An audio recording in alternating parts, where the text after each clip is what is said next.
Hi hello namaste welcome to our channel Ragadeepti allrounder. నేను మీ రాగదీప్తి.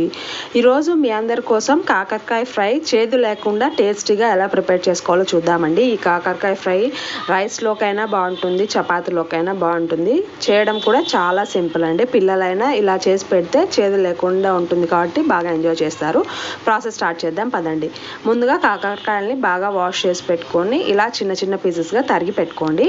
తర్వాత ఇందులో సాల్ట్ వేసి కలిపి ఒక 10 minutes పక్కన పెట్టేయండి. పక్కన పెట్టుకుంటే చేదంతా వచ్చేస్తుంది నీరు రూపంలో. సో పక్కన పెట్టుకొని డీప్ ఫ్రైకి ఆయిల్ పెట్టేసి 10 minutes తర్వాత ఇలా వాటర్ అంతా వచ్చేస్తుంది. ఇలా బాగా పిండేసేయండి, అప్పుడు చేదంతా వెళ్ళిపోతుంది. ఇలా బాగా పిండిన తర్వాత ఆయిల్లోకి వేసేసుకోవడమే అనమాట. సో ఇలా చేస్తే కాకరకాయలు అనేది చేదు అనేది ఉండదనమాట. సో కాబట్టి ఉప్పు పట్టించి ఒక 10 నిమిషాలు పక్కన పెట్టి 10 నిమిషాల తర్వాత ఇలా చేతితో 2 చేతులతో ఇలా పిసికేస్తే వాటర్ అంతా వచ్చేస్తుంది, ఆ చేదనం అంతా పోతుంది అనమాట. సో అన్ని కాకరకాయలని ఇలా పిండేసి డీప్ ఫ్రై చేసుకోండి. డీప్ ఫ్రై మీకు ఒకవేళ క్రిస్పీగా కావాలి అంటే బాగా రోస్ట్గా చేసుకోండి.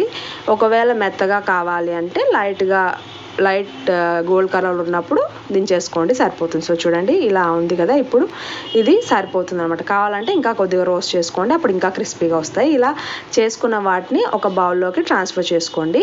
సో తర్వాత ఇప్పుడు ఈ బౌల్లోకి మనం కొబ్బరి పొడి వేస్తామన్నమాట. సో ఈ కొబ్బరి పొడి ఎలా చేయాలనేది మన ఛానల్లో ఉంది. ఒకవేళ చూడని వాళ్ళ కోసం, ఒకవేళ కావాలంటే డిస్క్రిప్షన్లో లింక్ ఇస్తాను. ఇది జస్ట్ ఏం లేదండి, ఒట్టు కొబ్బరి అయినా వేసుకోండి, కొబ్బరి పొడి అయినా వేసుకోండి. మిక్సీ జార్ తీసుకొని కొబ్బరి పొడి, ఉప్పు, కారం, వెల్లుల్లి రెబ్బలేసి మిక్సీ పడితే ఈ కొబ్బరి పొడి అనేది రెడీ అయిపోతుంది. సో అది వేసి ఒకవేళ ఇప్పుడు టెస్ట్ చేసుకోండి, ఉప్పు కారం సరిపోకపోతే యాడ్ చేసుకోండి. ఎందుకంటే కొబ్బరి పొడిలో ఉప్పు కారం ఉంటుంది కదా, సో ముందే యాడ్ చేస్తే మనకు ఎక్కువ అయిపోతుంది. సో కొబ్బరి పొడి వేసిన తర్వాత అప్పుడు టెస్ట్ చేసుకోండి. ఇలా 2 minutes ఫ్రై చేసుకుంటే మన టేస్ట్ అయిన కాకరకాయ ఫ్రై రెడీ. మీకు ఈ వీడియో నచ్చినట్టయితే please like, share and subscribe to my channel.